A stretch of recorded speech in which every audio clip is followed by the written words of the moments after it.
میرا چوتھا امام وہ والی نماز پڑھ رہا ہے جو کنیز کہتی ہے، پوری پوری رات نماز پڑھتے ہیں، روزانہ 1000 رکعت نماز میرا چوتھا امام پڑھتا.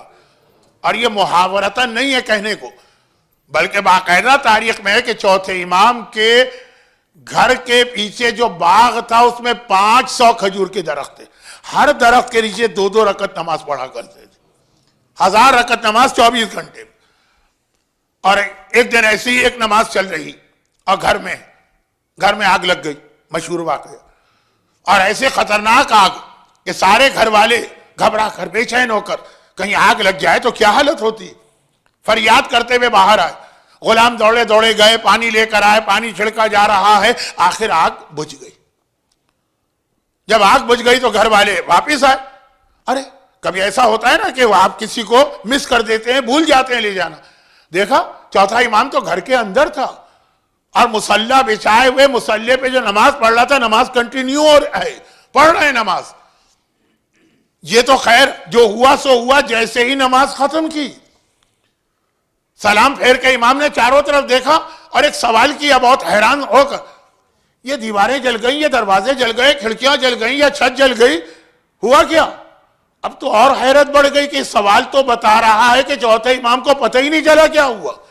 ہم تو سمجھ رہے تھے کہ پتہ چلا، لیکن نماز میں اللہ کی نماز امام نے نہیں توڑی. جملہ تو بتا رہا ہے کہ نماز پتہ ہی نہیں چلا کہ آگ لگ گئی. یہ دیوار، یہ دروازہ، یہ کھڑکی، یہ چھت. گھر والوں نے کہا مولا اتنی زبردست آگ لگی، سارا محلہ گھبرایا آیا، آپ کو پتہ ہی نہیں چلا. آخر یہ آگ کیوں احساس نہیں ہوا؟ کہا جہنم کی آگ کے ڈر نے دنیا کی آگ کا خوف میرے دل سے نکال دیا. یہ امام فرما رہے ہیں اپنے لیے، جہنم کی کوئی حیثیت ہے امام کے سامنے؟ قسیم جنت نار کا قسیم جنت و نار بیٹا ہے یہ ہمارے اور آپ کے لیے. جہنم ہے کوئی چیز اور جہنم کی آگ بھی کوئی چیز ہے. یہ واقعہ ایک. دوسرا واقعہ وہ جو ابھی تھوڑی دیر پہلے جملہ میں نے کہا کہ اپنے باغ میں کھجور کے 500 درختوں میں سے ہر درخت کے نیچے 2 رکعت نماز پڑھتے ہیں. نماز پڑھ رہے ہیں، شام کا وقت ہے. امام کا ایک بیٹا، بہت مشہور واقعہ ہے اس لیے میں مختصر کر رہا ہوں. بعض لوگوں نے کہا کہ بعض علماء نے لکھا کہ یہ 5ویں امام تھے، بعض نے نام نہیں لکھا. باغ میں کھیل رہے ہیں، امام کے وہ صاحبزادے، وہ فرزند، وہ بیٹا، جو بھی نام، کھیلتے کھیلتے.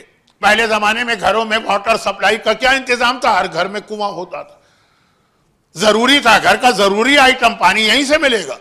کھیلتے کھیلتے کنویں کے قریب گئے اور کنویں میں گر پڑے. ماں پھر ماں ہوتی. ایک مرتبہ ان کی ماں یعنی چوتھے امام کی بیوی، چوتھے امام کی صرف ایک بیوی کا نام تاریخ میں ہے، اور وہ ہر ایک کو پتا ہے کہ آقا حسن کی بیٹی، آقا حسن کی صرف ایک بیٹی ہے.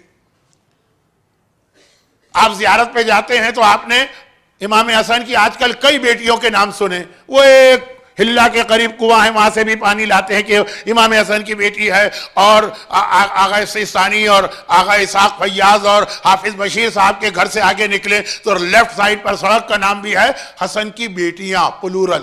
وہ ایک الگ مسئلہ، بات بیان بھی کرتا لیکن وقت نہیں، ابھی تو بہت لمبی منزلوں سے گزرنا. ایک ہی بیٹی تھی بس، اور وہ امام سجاد کی بیوی تھی اور 5ویں امام کی ماں تھی. فریاد کرنے لگی. ماں کا بیٹا بہت مشہور واقعہ ہے، بچے بھی اسپیچز میں پڑھتے ہیں. لیکن چوتھا امام نماز میں لگا ہے اور نماز پڑھ رہا. ہمارے لیے حرام ہے، انسانی جان کو خطرہ ہو تو ہمارے لیے حرام. ہماری ذمہ داری الگ ہوتی ہے، معصوم کی الگ. نماز ختم کی امام، وہی کیفیت دیکھا کہ بیوی اور کوئی معمولی خاتون نہیں ہے، حسن مجتبیٰ کی ایک ہی بیٹی اور بہت اہم بیٹی، بہت فضیلت والی بیٹی. گھبرا کے کہا، تم یہ لفظ محاورتاً کہہ رہا ہوں، امام گھبراتا نہیں ہے، گھبرا کے کہا کہ کیا فریاد کیوں کر رہی؟ کہا مولا میرا بیٹا کنویں میں گر گیا، اب تک تو ڈوب گیا ہوگا. چوتھا امام قریب آئے, ہاتھ بڑھایا, کنویں کا پانی اوپر اوپر اوپر اوپر ہوتا رہا یہاں تک کہ بالکل گراؤنڈ لیول پر آیا. دیکھا کہ امام کا بیٹا جو شاید 5ویں ہی امام تھے پانی میں بیٹھے ہوئے کھیل رہے ہیں. چوتھے امام نے بچے کو اٹھایا, اس کی ماں کی گود میں دیا اور کہا کہ اے ضعیفۃ الیقین, اگر میں اس سے توجہ ہٹا لیتا تو وہ میرے بیٹے سے توجہ ہٹا لیتا, میں نے اس کی جانب توجہ دی تو اس نے میری اولاد کی جانب توجہ دی. دیکھیں بہت اہم یہ جملہ ہے, پورا دین اس میں آ گئے. اللہ پہ ٹرسٹ کرنا سیکھیے, ٹرسٹ. ہاں بابا مولا کے زمانے میں پہنچی تو مولا کی زیارت کرنا, پتہ چلا مولا بازار کوفہ میں, وہاں گئی تو دیکھا وہ دکاندار کو کوڑے مار کے اٹھا رہے ہیں. کیوں؟ وہ حرام بزنس کر رہا تھا. ہمارے یہاں کے شہروں میں آ جائیں تو پتہ نہیں کتنے لوگوں کو کوڑے کھانا پڑیں گے. حرام بزنس کر رہا تھا, اور حرام بزنس میں کیا, حرام گوشت بیچ رہا تھا. وہ مچھلی بیچ رہا تھا جو بغیر چھلکے کی ہے, وداؤٹ اسکیل. مولا نے اس کو کوڑے مار کے دکان سے اٹھایا, کوڑے کہا اس کی دکان سیل کر دو. پتہ نہیں کتنے ڈیری کوئن سیل ہو جاتے, لیکن یہ میں فی الحال اس مسئلے پہ آ نہیں رہا ہوں کیونکہ اس میں کچھ اجتہاد میں کچھ نئی گنجائشیں پیدا ہوئی ہیں, لیکن جرنلائز بات کر رہا ہوں. سیل کر دو اس کی دکان. اے بنی اسرائیل کے مسک شدہ کو بیچنے والے, اے مروان کی آرمی کو بیچنے والے, لشکر مروان, فرات ابن حنف مولا کے قریبی ساتھی کا مولا, یہ آپ نے کیا جملہ کہا, اس کا مطلب کیا؟ کہا یہ بنی اسرائیل کی ایک قوم تھی جو داڑھی شیو کرتے تھے, مونچھیں بڑھاتے تھے, اللہ نے ان پہ عذاب بھیجا, سب کو مچھلی بنا دی, وہ تو ختم ہو گئے. پھر اسی شکل میں اللہ نے مچھلیاں پیدا کی تاکہ آدمی ان کو دیکھے تو وہ قوم یاد آ جائے. مفاتیح الجناح ایک کتاب ہے شیخ عباس قمی کی, جس سے ہم اعمال کرتے ہیں, زیارتیں پڑھتے ہیں, قم لے جاتے ہیں, نجف لے جاتے ہیں, ہر جگہ. اس کے آخر میں سلمان فارسی, پہلے اس میں معصومین کی زیارتیں ہیں, پھر کچھ انبیاء کا ذکر ہے, کچھ اصحاب کا ذکر ہے. اس میں آخر میں یہ ہے نا کہ جب مولا سلمان فارسی کے شہر مدائن گئے تھے, کسریٰ بادشاہ کا محل دیکھا, سب لوگ تعریف کر رہے تھے کتنا شاندار محل ہے.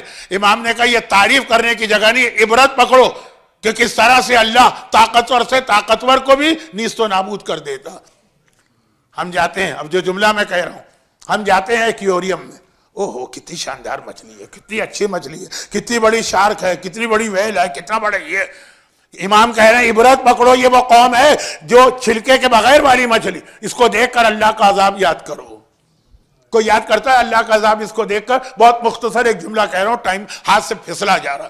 تو خیر, کہا یہ قوم تھی جو داڑھیوں کو منڈواتے تھے, چنانچہ اللہ کا عذاب آیا, جس سے علماء نے کہا کہ یہ بھی ایک دلیل ہے کہ داڑھی منڈوانا حرام ہے, کیونکہ مکروہ کام پہ حرام عذاب نہیں آتا, حرام پہ آتا ہے. خیر, اب اس کے بعد پھر حبابہ آگے بڑھی, کہا مولا میں آپ کی امامت کے قائل ہوں, اور میں یہ چاہتی ہوں کہ آپ مجھے اپنی امامت کی کوئی نشانی دے دیں.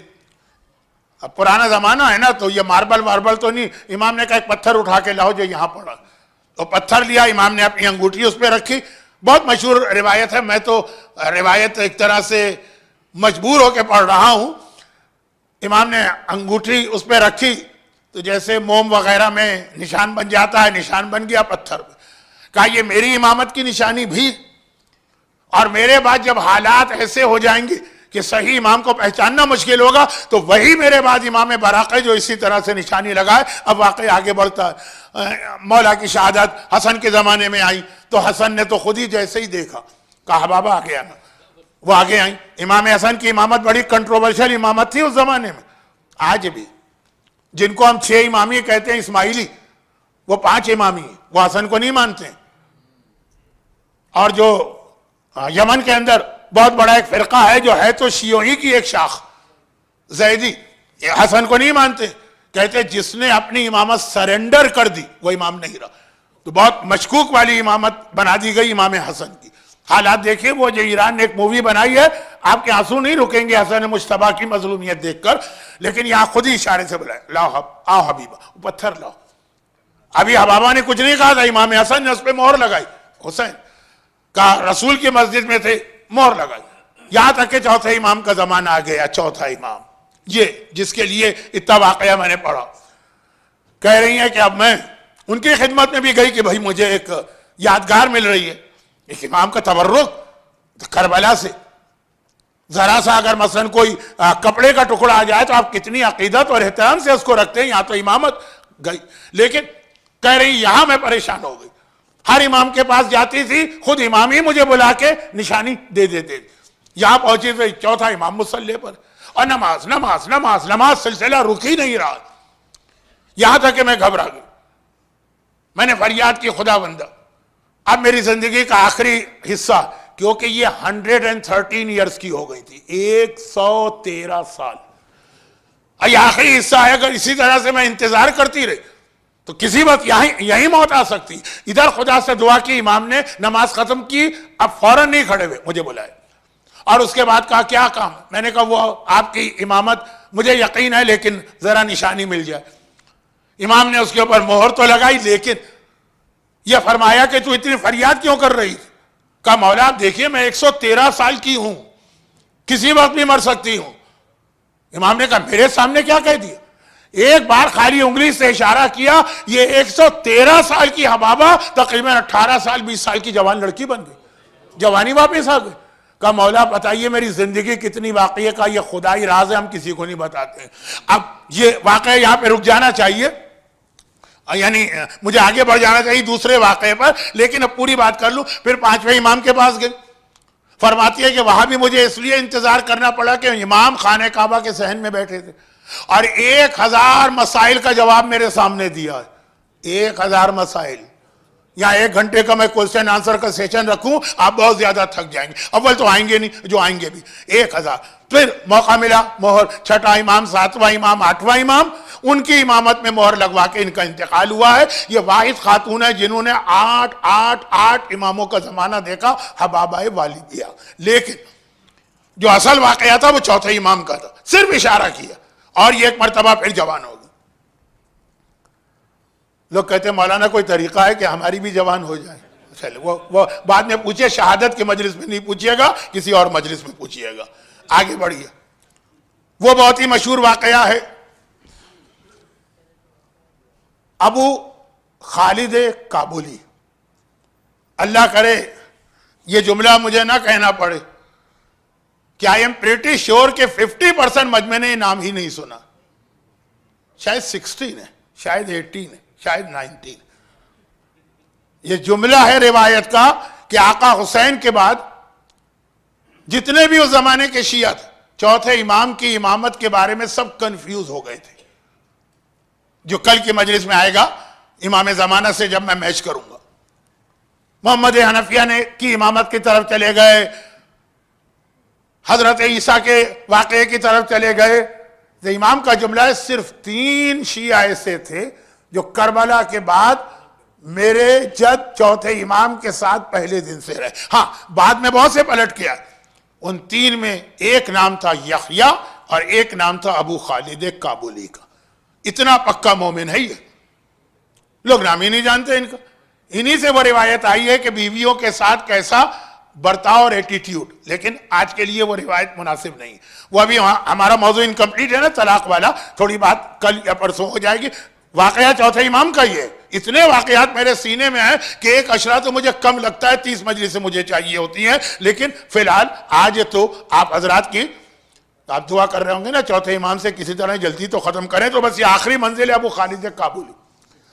کہنے لگے مولا مجھے بہت عرصہ ہو گیا اپنے وطن سے نکلے ہوئے، مجھے ماں بہت یاد آ رہی ہے، ماں سے ملنا اور گھر والوں سے ملنا، میں جا رہا ہوں. امام نے فرمایا تم میرے اتنے قریبی صحابی ہو، اتنی تم نے میری خدمت کی، میں تمہیں کچھ گفٹ دینا چاہتا ہوں، لیکن آج کل حالات ایسے ہیں کہ میرے گھر میں کچھ نہیں. یہ وہ جو موتیوں والا واقعہ ہے نا، وہ مچھلی کے پیٹ سے موتی نکلے، اس میں بھی یہی جملہ تھا نا امام کا. میں یہ سمجھ کے بات کر رہا ہوں کہ مشہور واقعات بچے کو معلوم ہے. تو خیر وہ تو چھوڑیے موتی والا واقعہ، یہ والا واقعہ. ابو خالد نے گھبرا کے کہا مولا یہ آپ نے کیا فرما دیا، بس آپ کی دعائیں میرے لیے کافی ہیں، آپ کی نظر عنایت کافی ہے، دولت دنیا لے کے کیا کروں گا. کہا کہ نہیں، ہماری ذمہ داری کہ اپنے چاہنے والوں کی ان مسائل کو بھی حل کریں. اسی لیے ہم کو امام کے نام پہ سب کچھ ملتا ہے.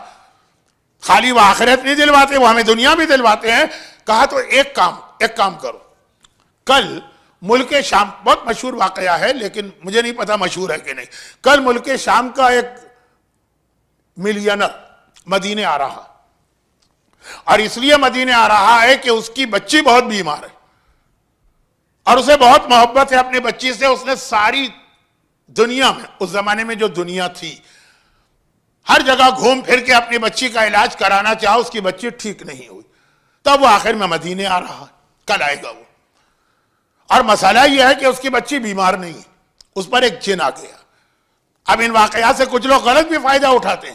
کوئی جن ون نہیں آتا ہے لیکن لوگوں کو الو بنا کے پیسے لیتے ہیں, بعض اوقات خود ہی آ جاتے ہیں لیکن وہ پھر ایک الگ سبجیکٹ ہو جائے گا, آج رات کے لیے مناسب نہیں ہے. امام نے کہا اس بچی پر ایک جن آ گیا. چنانچہ سارے ڈاکٹر سارے طبیب وہ علاج کر رہے ہیں, فائدہ ہی نہیں, کوئی فزیکل پرابلم تو ہے ہی نہیں اس کا. تو تم ایسا کرنا کہ اس کے پاس جانا, وہ ملینر ہے, کتنا علاج پہ پیسہ خرچ کر چکا. بہت انٹرسٹنگ واقعہ ہے جنہوں نے نہیں سنا. تو اس کے باپ سے کہنا کہ میں اس کا علاج کروں گا لیکن 10,000 درہم دینا. وہ تو پتہ نہیں کتنے درہم خرچ کر چکا, بچی سے محبت بھی ہے اور وہ مان جائے گا. اور پھر اس بچی کے لیفٹ سائڈ اس کان میں یہ جملہ کہہ دینا کہ اے خبیث جن. یہ لفظ ہے امام کا, اے خبیث جن, اس بچی کو چھوڑ کے چلے جا اور خبردار واپس نہ آنا, یہ میرے آقا علی ابن الحسین نے تجھے حکم دیا. اور وہ جن چلا جائے گا. اب امام ابو خالد کابلی کو پورا واقعہ بتا رہے ہیں کل کیا ہوگا. جانے سے پہلے مجھ سے مل کے جانا, لیکن دیکھو ایک بات یاد رکھو, وہ آدمی وعدہ تو کر لے گا, بعد میں اپنے وعدے کو پورا نہیں کرے گا. یہ بھی میں ابھی سے بتا رہا ہوں. ابو خالد نے کہا نہیں مولا, میں آپ نے بتا دیا, اچھا کیا, میں پوری احتیاط کروں گا. آپ کیا کریں گے, آپ لائر کو رکھتے ہیں, آپ کانٹریکٹ سائن کراتے ہیں, آپ کیا کچھ کرتے ہیں. ابو خالد کہہ رہے ہیں ایسا ہی ہوا. اگلے دن ملینر جو بھی تھا اس زمانے کے اسٹینڈرڈ سے, وہ مدینے میں آیا, سب کو پتہ چل گیا, اتنا بڑا آدمی آیا. بھئی پارکنگ میں گاڑیاں آتی ہیں, عام گاڑیاں آتی ہیں, لیکن کوئی لمنگانی آ جائے, کوئی فراری آ جائے, کوئی ایسی جس کا نام بھی میری زبان پہ نہیں, سب دیکھتے ہیں ہاں کوئی آئے ہیں, بھئی کوئی آئے تو ہیں آج. تو یہ تو ملینر آیا, پورے مدینے کو پتہ چل گیا. مدینہ کتنا بڑا تھا, کتنی بار مجلسوں میں بتاؤں. ابو خالد اس کے پاس گئے اور کہا کہ تمہارا یہ پرابلم ہے. کہا ہاں میں علاج کے لیے مدینے لایا ہوں, کہ ابھی تو دنیا بھر کے ڈاکٹر تو فیل ہو گئے ہیں, یہاں کے طبیب کو دیکھ لوں, پھر یہاں روضہ رسول ہے, دعا بھی کروں. کہا میں علاج کروں گا. پھر وہ ساری باتیں ہوئی. کہا 10,000 درہم میری فیس ہے, دینا پڑے گی. کہا پکی بات, میری بیٹی کو صحت مل جائے, اس سے زیادہ کیا. اب وہ خالد کہتے ہیں میں نے ایسا ہی کیا کہ اس کے کان میں جا کے وہ جملہ جو امام نے فرمایا, بچی ٹھیک ہو گئی. اب جو ٹھیک ہو گئی تو وہ جو شامی تھا, شام کا رہنے والا, اب وہ ایک مرتبہ مکرنے لگا. 10,000 تو بہت بڑی رقم ہے. میں ایسے ڈاکٹرز کو جانتا ہوں کراچی میں, پرسنلی بات کر رہا ہوں. ان کے پاس بیمار آیا اور ایسا ہے کہ وہ ایک دوا یا ایک انجیکشن میں اس کو ٹھیک کر سکتے ہیں. 5 مہینے 6 مہینے اس کو وزٹ کراتے ہیں. میں نے پوچھا یہ بھائی ایک ایتھکس ہوتی ہے میڈیکل. کہا مولانا اگر ہم اس کو 5 منٹ میں ٹھیک کر دیں تو وہ ہماری فیس دے گا ہی نہیں, کہے گا اتنا سا کام تھا. 6 مہینے اس کو دوڑاؤ نا, آخر میں دوا وہی دوں گا جو آج دے سکتا ہوں, لیکن پھر جتنے بھی مانگوں گا کہے گا ہاں ورتھ ہے, واقعاً بڑی خطرناک بیماری تھی, 6 مہینے میں دور ہوئی ہے. تو یہ ہوتا ہے نا. اس نے دیکھا 1 منٹ میں اس نے ٹھیک کر دیا. جس کے لیے میں یورپ گیا, کیونکہ روم جو ہے نا سیریا وہ یورپ سے ملا ہے, ٹرکی گیا, رومن امپائر گیا, افریقہ گیا, سب جگہ گیا. اس نے 1 منٹ میں 10,000 تو بہت زیادہ, اور کچھ بھی دینے سے انکار کر دیا. درہم 2 درہم رکھ دیے. وہ کیا کریں گے لے کے. اب خالد واپس آ گئے. مولا جو آپ نے فرمایا تھا وہی ہوا, اور کہا ہوگا بھی یہی کہ وہ جن دوبارہ واپس آئے گا. دیکھنا وہ واپس آئے گا, اس لیے نہیں کہ اس نے پیسے نہیں دیے, بلکہ وہ تمہارا جملہ سن کے چلا گیا, واپس آئے گا. اور اس کا باپ پھر تمہیں ڈھونڈے گا. اب اس سے کہہ دینا کہ پہلے پیمنٹ. کہا تو اگر وہ کہہ دے کہ بھائی میں نے پیمنٹ کیا اور بیماری ٹھیک نہیں ہوئی تو کہا اچھا مجھے بھی نہیں دو. چوتھے امام کے پاس 10,000 رکھوا دو, اگر ٹھیک ہو گئی تو ان سے امانت لوں گا, ٹھیک نہیں ہوئی تو واپس لے جانا. تیسرے آدمی کے پاس, تھرڈ پارٹی کے پاس. اب جا کے اس بچی کے کان میں کہیں, اور یہی ہوا. اگلے دن وہ باپ بھاگا بھاگا دوڑا دوڑا آیا کہ ارے وہ تو دوبارہ بچی بیمار ہو گئی اور یہ سب کچھ کر رہی ہے. جو جن پر آتا ہے وہ لوگ کیا کرتے ہیں. تو چلو امام نے کہا تھا اب اس کے کان میں کہنا, اے خبیث جن, اس بچی پر سے چلا جا, یہ میرے آقا علی ابن الحسین کا حکم ہے. یہاں تک تو پچھلی دفعہ کا جملہ تھا. اور اب اگر واپس آیا تو میرا آقا کہتا ہے کہ میں اپنے نور سے تیرے نار یعنی آگ کو جلا کے راکھ کر دوں گا. پھر واپس نہیں آئے گا. اور یہی ہوا. ابو خالد کو 10,000 درہم امام نے دیے اور کہا تمہارا مسئلہ حل ہوا, اس بچی کا علاج ہوا, اب جاؤ اپنے گھر آرام سے. یہ ایک واقعہ ابھی دیکھیے جمع کر رہا ہوں واقعہ, بس اب آخری واقعہ. اور اب جو واقعہ ہے وہ تو اتنا مشہور ہے, اتنا مشہور ہے کہ اشارہ کر دینا کافی ہے. پہلا واقعہ بہت مشہور تھا, گھر میں آگ لگی, اور یہ آخری واقعہ. لیکن چونکہ اس آخری واقعے میں جو میرا موضوع ہے اس کا بھی پیغام ہے, اور جو چوتھے امام کے مصائب ہیں اس کا بھی ربط مل جائے گا. تو اسی پہ بات آج ختم ہو رہی ہے, کل مزید کچھ باتیں عرض کروں گا. بہت مشہور واقعہ. ایک آدمی بلخ رشین اسٹیٹ میں کوئی شہر ہے آج بھی, وہاں سے ہر سال حج کے لیے آتا تھا اور خدمت امام میں بھی آتا تھا مدینے, اور ہمیشہ تحفے لے کے آتا تھا لدا پھندا. کئی سال ایسا رہا, بہت مشہور ہے نا, کہ جب ایک مرتبہ جب وہ واپس گیا تو اس کی بیوی نے کہا تم لدے پھندے اتنے تحفے لے کے جاتے ہو اور اپنے آقا و مولا کو دیتے ہو, انہوں نے آج تک تمہیں پلٹ کے کچھ نہیں دیا.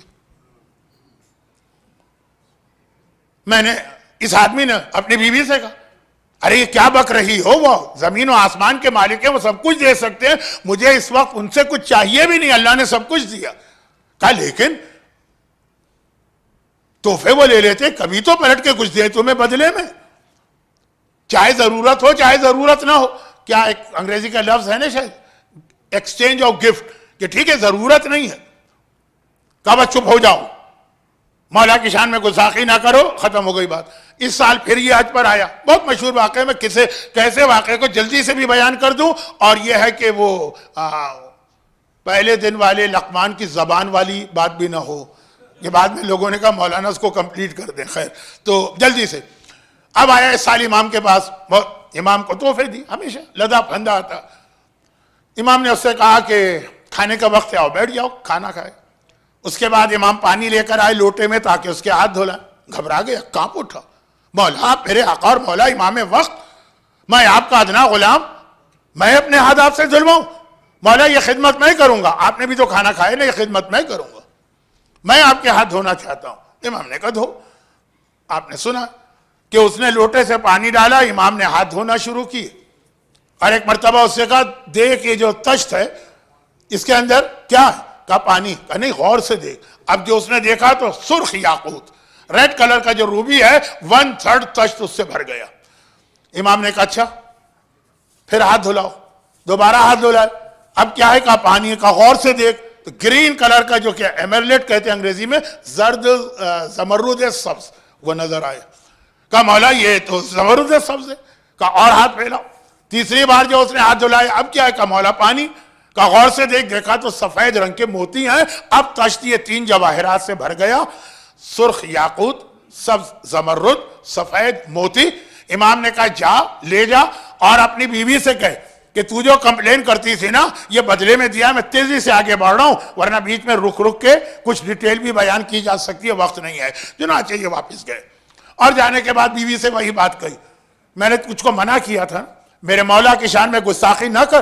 وہ وہاں بیٹھے ہیں, انہوں نے تیرے جملے سن لیے ہیں اور تیرے لیے یہ تحفے بھیجوائے, مجھے نہیں تجھے دیے, کہ تجھے کمپلین تھی نا کہ امام کچھ نہیں دیتے ہیں. جیسے ہی اس مومنہ نے سنا گھبرا گئی.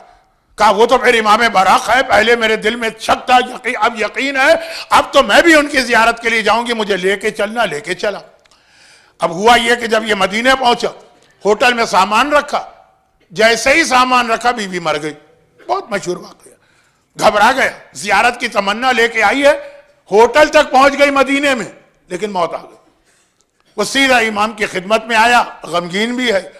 کہا فرزند رسول میرے ساتھ یہ ٹریجڈی ہو گئی, بیوی آئی تھی آپ کی زیارت کرنا چاہتی تھی, آپ پر اس کا اعتقاد مجھ سے بھی زیادہ ہو گیا تھا, لیکن ایسی موت آ گئی. امام نے 2 رکعت نماز پڑھی, ہاتھ اٹھائے, کوئی دعا مانگی اور کہا واپس جا. مولا میں آ گیا ہوں غم کے عالم میں تو بیٹھ جاؤں, کا واپس جا. ہوٹل گیا تو دیکھا بیوی زندہ بیٹھی ہوئی ہے. ایک مرتبہ کہا ارے تم تو مر گئی تھی, کہا مر گئی تھی. جب ملک الموت نے میری روح نکالی, وہ روح لے کے چلا ہی تھا کہ میں نے دیکھا خوبصورت نوجوان اس کے راستے میں آ گیا اور کہہ رہا یہ روح واپس کر دے. میں تجھے حکم دیتا ہوں کہ یہ روح اس کے بدن میں واپس ڈال دے, میں نے اس کو زندگی عطا کی. وہ ملک الموت نے ہاتھ جوڑ کہا مولا جو آپ کا حکم, خدا کے حکم سے روح قبض کر رہا ہے, امام کے حکم سے روح واپس کر رہا ہے, بتا رہا ہے کہ جب امام کا حکم آ جائے تو خدا اپنا حکم واپس لے لیا کرتا ہے. یہ روح واپس, دیکھیں میں بہت تفصیل میں جا سکتا ہوں, وقت نہیں ہے, میرے ہاتھ پاؤں پھولے ہوئے ہیں. امام نے اس کو نہیں پتا, امام کا ایک نوجوان ملک الموت نے ہاتھ جوڑے, کہا مولا آپ کا حکم ہے, کافی ہے, روح ڈالی میں زندہ ہو گئی, چلو اب جس مقصد کے لیے آئے ہیں وہ پورا ہو جائے. مقصد تھا امام کی زیارت.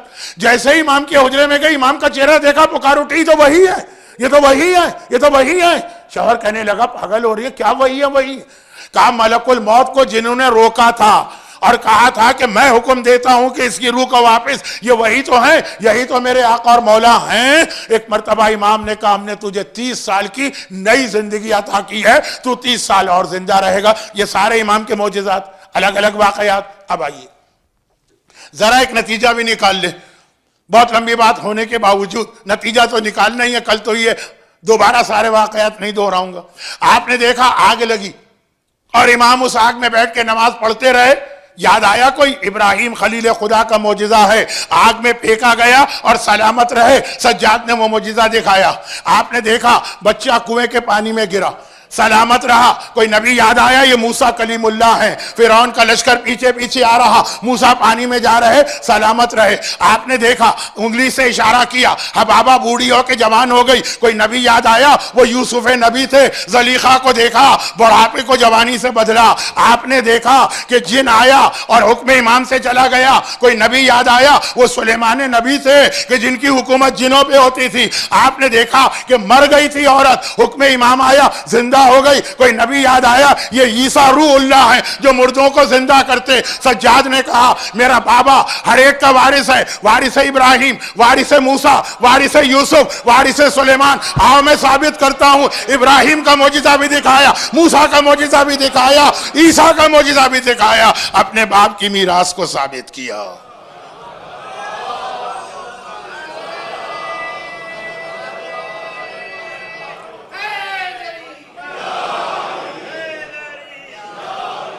آتیتہ مواریث الانبیاء, تمام انبیاء کا وارث حسین ہے.